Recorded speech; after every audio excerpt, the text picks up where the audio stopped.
been going to conventions since as long as I can remember, if I'm completely honest. Because, like, sometimes you can't cover an entire genre in half an hour. Pausing, and we will probably resume it sometime this week. It's kind of like the special features on a DVD. Field Guide to Monsters? One of the handbooks over there. Huh. This is Argo City Extra, a special edition of the Argo City podcast with Maddie and Matthew. There was one of the things you may not realize listening to this is we actually do this kind of thing when we do our movie nights. We include trailers and maybe shorts and stuff like that. This is something that Quentin Tarantino will invite friends over, and he's got a proper screening room, and he will splice in real, like, trailers, old Grindhouse stuff, and make it an event. So that's nice. For that reason, we try and do the same thing. Yeah. We want to make it, okay, here's a musical number. Here's some bloopers. Yeah. Here's a bunch of trailers. And probably at least one of these trailers is me gauging, okay, might you be interested in this later? And at least one of these trailers is usually also something that's in the movie box of doom. Yeah, I know you've mentioned before that you almost everything that we watch in the movie box of doom has a trailer. And, I mean, at least I know for a lot of mine, they're more so just, like, random clips that I really want to show you, or occasionally trailers if I can find anything, because everything I've seen you've already had. But, yeah, we definitely go through that extra effort of doing that. And that's part of the experience of going to the theater, too. Yeah. And I'm a big fan of trailers. Like, I can sit and watch a 2-hour trailer compilation, and it's like I've watched 200 movies. Can't relate, but you, my dude. No, you should try it. Serious biz. Because especially if it's stuff that you've seen or stuff that you kind of want to see but don't want to spend 2 hours with. It's true. It makes a difference. So, in our jumble of trailers this week was Star Trek V, The Final Frontier. I have not shown you every Star Trek movie. I was going to say, I'm kind of surprised we haven't hit them all yet. We've hit all the ones that matter.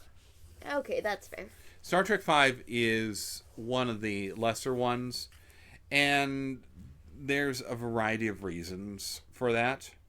I will actually take a moment, shameless plug, go up to argocitycomics.wordpress.com, search it out. I will give you a full written out defense of Star Trek V, because I think it's unjustly hated. Really? I think it's unfairly maligned. This is the one that William Shatner, that Captain Kirk, actually got to direct.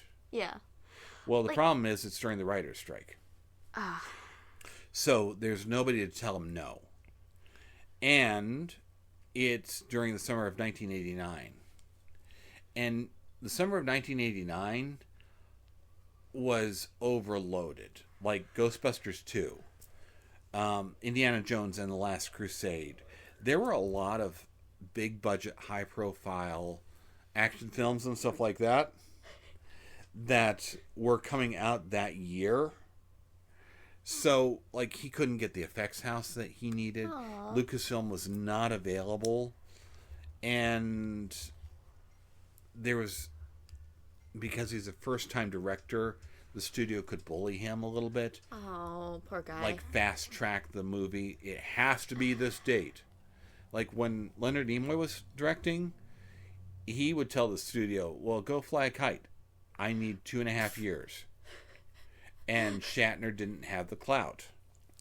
No. So there's a lot of that kind of stuff. Like, wasn't there a different Star Trek movie that was, like, really badly hated that you showed me, and both of us mentally agreed that it was fairly good? Insurrection. We love Insurrection. Which one would that be? That's the one where... No, I mean, like, number-wise.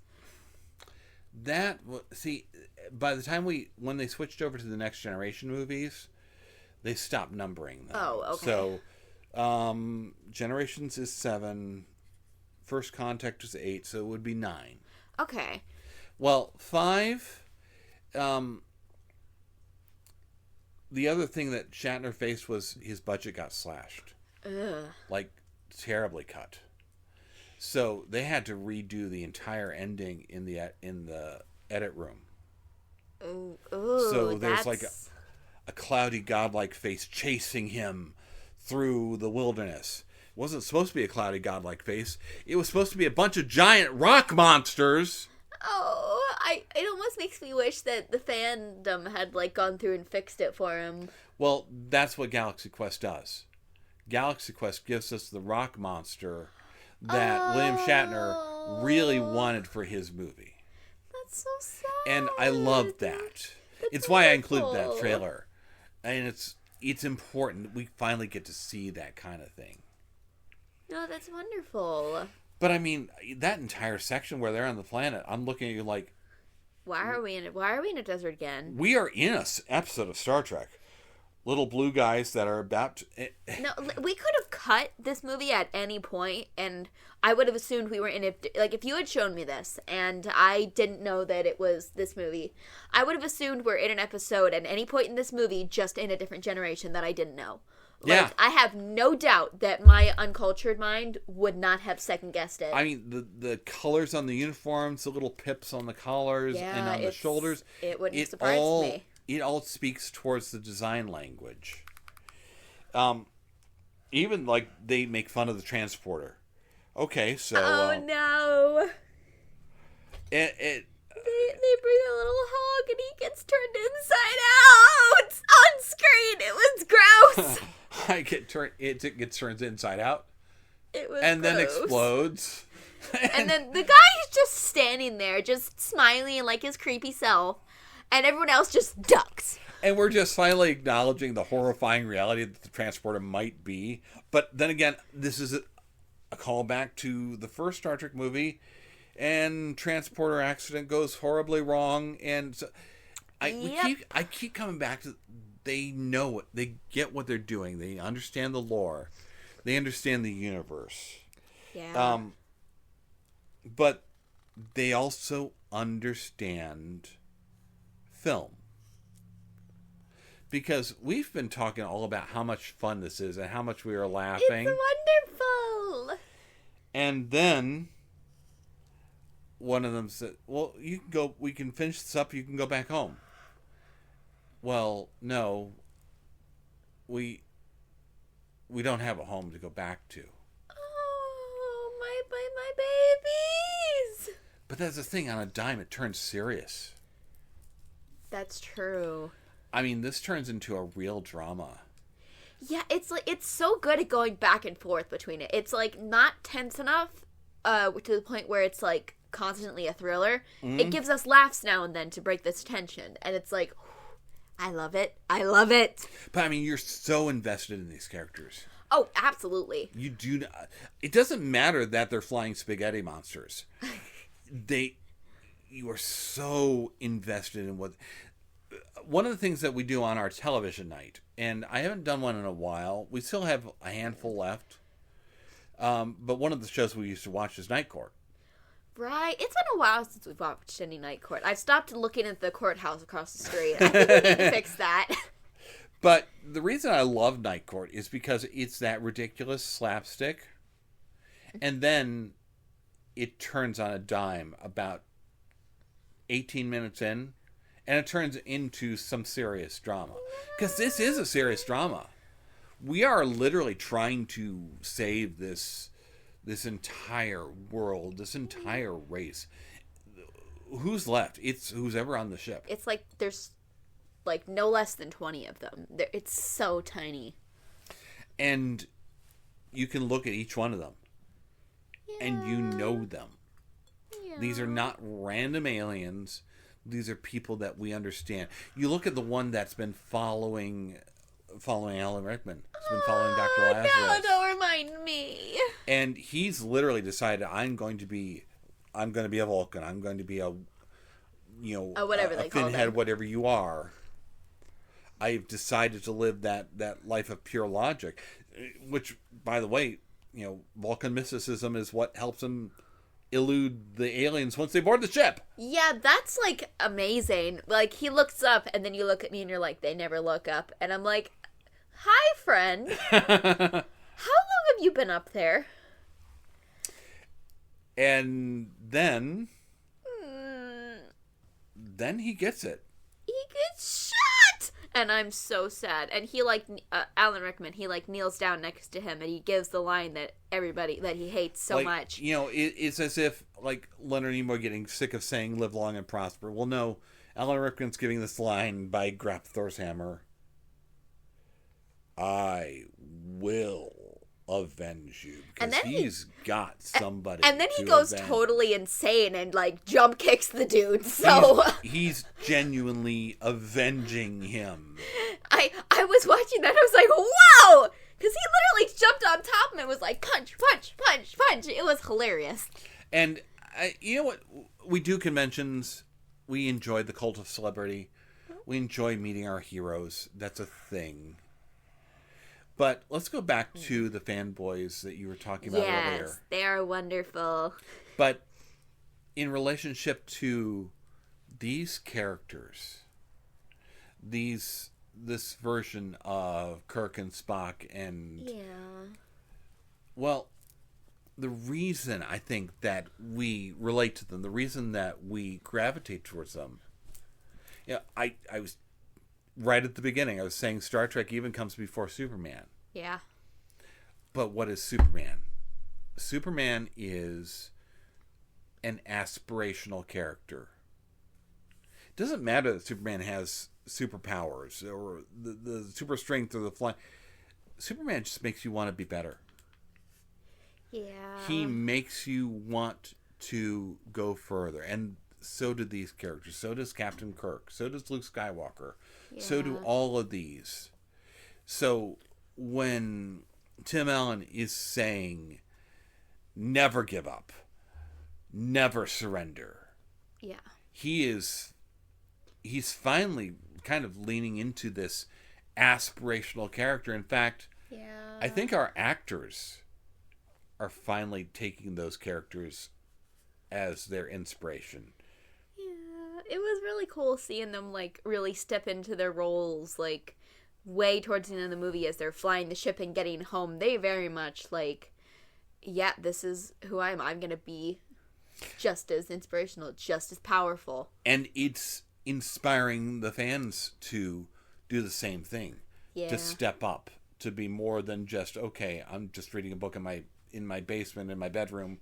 Or taking out the trash. No, we want to be more than this. We want to make a difference. Yeah.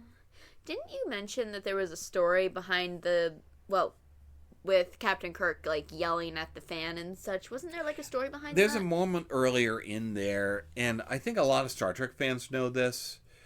And actually, it's kind of a Star Trek, it's kind of a Saturday Night Live skit, but it's also kind of a little bit of... William Shatner was a little bit... disillusioned that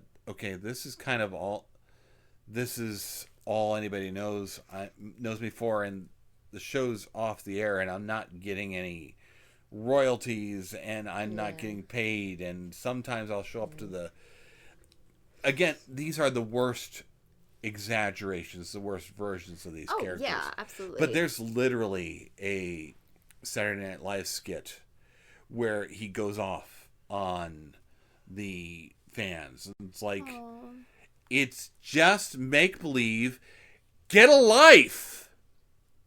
It's like that one scene, I don't know if you've seen this interview, but in the Harry Potter fandom, the nurse lady, she does an interview with a reporter and essentially says that people need to stop caring about Harry Potter, that it's over, it's made for children, you need to stop.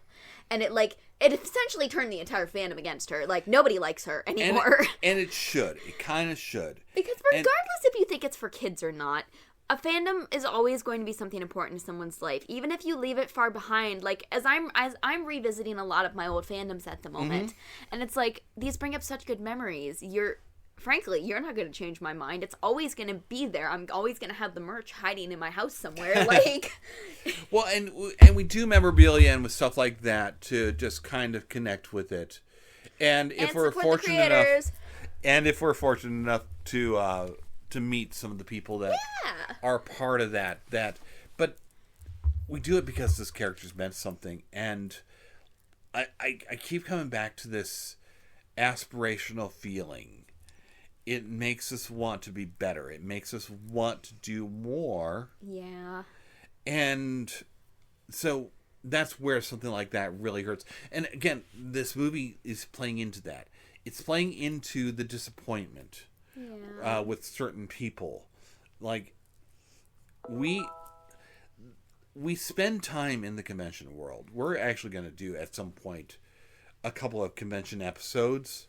Yay! But watching this start and end in a convention, it's like, I'm home. This is exactly, I know exactly where I am. No, yeah, I know exactly what I'm looking at. Like, I know exactly what it is. I can look at that, at those short scenes, and be like, oh, yeah, you're going into this giant warehouse. Oh, yeah, okay, so we've got a bunch of vendor tables over there. I see a couple people up here for, like, the big panel. We got the big stage. Like, yeah, this is normal. This is normal.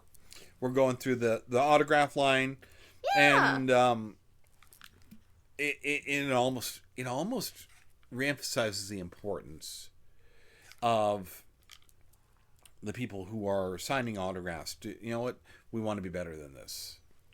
We want to engage with the fans. We want to make that moment. You can absolutely make someone's day by just giving a simple hi and hello. I mean, literally, when I went to, I don't even remember which convention it was at. I got to meet a lot of the Avatar girls. We only had one of these. It was like Fanboy Convention or something. Fanboy it Expo, only came once to Columbus. They didn't advertise enough. Yeah. Nobody showed up, but we did, and we went all out. I went full out in Appa armor, and I went up to, I think it was Mei, Ty Lee, and Suki. Yes. And I went over and I got into Ty Lee's line first because she's my favorite. And she is so excited. She sees me like hobbling up in the line. She's freaking out because you're literally riding an Appa. You're riding one of these flying bisons. Like, we're talking, and she's being so sweet. And I'm like, can I get an autograph? And she like signs the autograph, and then she's like, can I get a picture? And I'm like, yes. And then she proceeds to call over the girl next to her. Hey, can you come here for this picture? And then she calls over the second one. Hey, can you come over for this picture? And then suddenly I'm standing in between three of these people. You're like in the corner taking pictures for everyone because everyone's just handing you their phones. The actresses are handing me their phones. Like, what the heck? The actresses are handing me their phones, and I'm like, yes, you know what? My phone's coming up as well. I'm taking these photos. I have that picture printed out on my wall because it was such an important moment to me. It's perfect. It was one of those great moments. Even like one of the Encanto girls found you that day. Oh my gosh, Mirabelle. She found me the same time that day, and we didn't end up getting pictures and talking with her. But I ended up talking with her randomly out in the I got a photo of... You did get a photo, like, behind her back, which was like, okay, I am so down for this. No, and I mean, I'll even go a step further with, like, and I only met one or two. I was only going for one or two people. I was going for one of the guys from Chips and Eric Estrada, but I'm bringing out my little 8x10 reprint of The Cross and the Switchblade. Of course you are. Yes, but he's freaking out seeing this. Like, can I take this first minute? He ran down and was showing it to other people on the line. Oh my god, that's wonderful! And then proceeded to describe to me the audition process for this. That's like, amazing. I know I'm about to do this. So, the night before, I headed over into, like, the bad part of New York. And I got a Switchblade from one of the dealers out there. Okay. And so I came in and I read, and I'm actually reading with Pat Boone, and I yanked out the Switchblade and put it to his throat, and I'm telling him I'm gonna. Oh my god! It's so much fun. So. This is so important as far as fandom goes. Yeah. We love fandom. And I love that they're kind of portraying it. But I think they're also portraying these people with a new appreciation for who they are and what they are to these people. Yeah. And to what these people will be to them, even. It's so wonderful. This is such a good movie. It really is. I mean, and you were pointing out like, oh, I see they're playing with like the over sexualization of Sigourney Weaver, and at the same time, like, yes, but watch. And Tim Allen gets his shirt ripped off. Literally, Alan Rickman, he says, "So you managed to get your shirt off, huh?" And I just say, like, "Okay, dude, and we get it." It's such a normal gag. It's something that we see in every Star Trek episode. You know, one of the other things I love too, though, she's basically Uhura. Uhura? She's the communications officer, right, the African American. Sorry, it took me a second. And she mentions, like, I only have one job. And I watched that line, and I'm like, do you, though? I mean, she kind of does, like, all the communication everywhere, like... They've also spent time expanding that as well. Mm-hmm. Like, in Star Trek 6, she's literally like, I'm not just hailing frequencies open, I'm translating. We have books here that we're trying to figure out how to speak Klingon over the... And in the Kurtzman reboots, she literally understands dialects. And she can tell where it's coming from. They really expand it. They play onto the gag of the translator as well in this movie, which is very fun. Mm-hmm. There's so much of that kind of stuff. I love the fact that Tony Shalhoub as that version of Scotty is... Oh, yeah, kind of whatever, man. You know, I'll get a couple of my guys up here. Mm-hmm. Oh, I'll fix that. Yeah, I'll fix that later. Or they hand him, oh, we are so honored to see the hands of the master as he beams people up. And like, you know what? I met Jimmy Doohan. I met Scotty. He would have been fair. He would have been all in for that. He would have loved. Yeah. He would have been half in the bag, but he would have been... he would absolutely have been up for that. He would have loved it. So it's just, it's wonderful. We keep coming back to like, I can't say enough good about this. So if you've been into any sort of sci-fi, if you've seen like Star Trek, any of the generations, it's especially for Star Trek people. But you know what? Anybody that knows any sci-fi tropes, literally. Just check this out. How long was this movie? This was like an hour and a half? It's about 145. It's not overly long. It doesn't overstay its welcome. Just try it. And it takes every minute of it. This is one, and for a lot of us sci-fi people, it is beloved, but I think it's really accessible as well to people who aren't sci-fi. Yeah. Like, one of the things I said is, I have kind of indoctrinated you with a lot of Star Trek. I've inculcated you with it so that you're going to get probably 70% of the jokes. Yeah. Even if you're not, though, you're still going to get half of them. Mm-hmm. The actual actors, Jonathan Frakes, Commander Riker, saw this and called up Patrick Stewart. It's like, you have to see this.